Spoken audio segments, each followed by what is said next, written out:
The representative from Utah, Mr. Owens, is recognized for 5 minutes. Thank you. First of all, Mr. Chair, this is a very, very important conversation. I've noticed I have a couple things in common with some of my witnesses.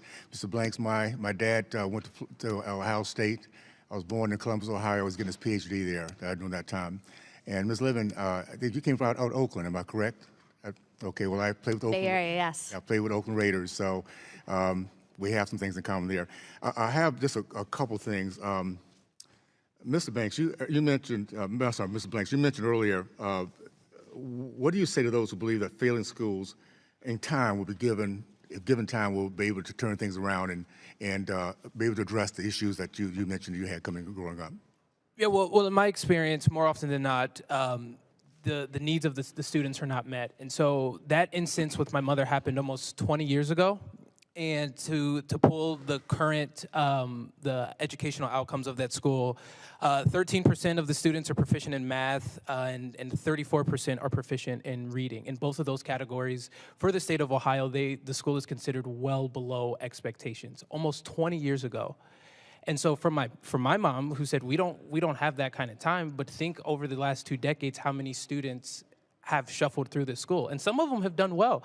I know one in particular that was in the same class I was is now playing for the Buffalo Bills, doing very well. So the public education system was great for him, but it simply was not for me, and so I needed another option. And so to tell my mom to wait 5 years was not an acceptable answer. Good for your mom. That's called wisdom. And by the way, I've been hearing this for 40, 50 years. Just give us time. Meanwhile, we're losing kids by the drove. So I have Miss Levin. I'm of course very impressed with your background.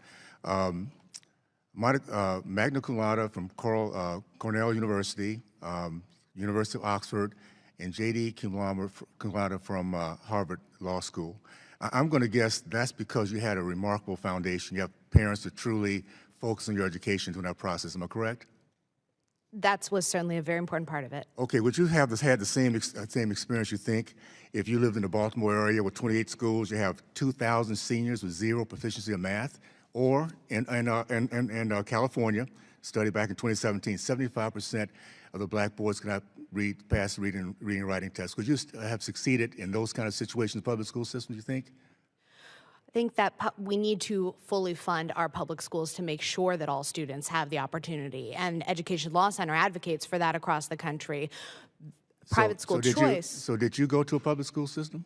No, I went to a private school. Okay, you went to Head Royce School. Why? I spent time in Oakland.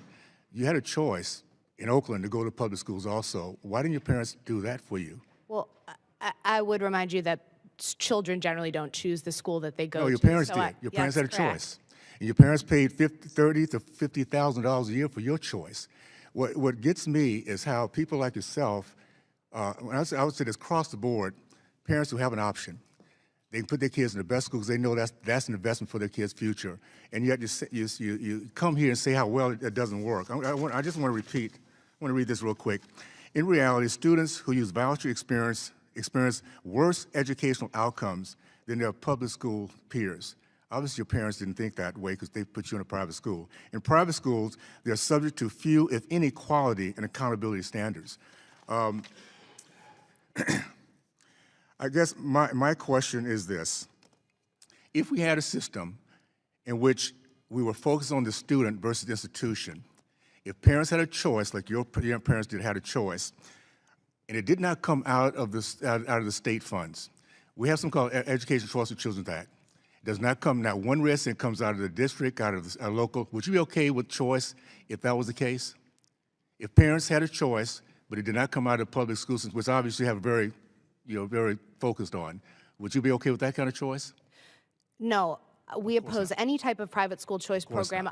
I would note that I, as an independent person, have looked at the evidence and looked at policy and made my own independent judgment. Would you put your children in the school system here in Baltimore? That if you're stuck there, I mean, if you didn't have the choice of what we're talking about everybody else, would you be okay to leave your child in a school that's failing 100% zero proficiency in math? I will absolutely put any children I have, including the one I'm expecting, into public schools. As I said, I come from a family. And these Baltimore public schools, we're not talking about good public schools. We're talking about schools that are failing our kids. Would you be willing to put your child in a school that everybody else, all these parents are trying to get their kids out of? I don't believe that our public schools are failing. I believe that that's a narrative created at the I think there's a national lot level. of, there's a word called huspa. It's a lot of huspa. When I sit down and talk to people on your table here, they're dealing with this every single day, and their kids are failing. We've had too much of this. Anyway, that being said, I'm excited about the fact that we're going to have a choice process and kids are going to be able to get out and be successful in the future. So I look forward to that.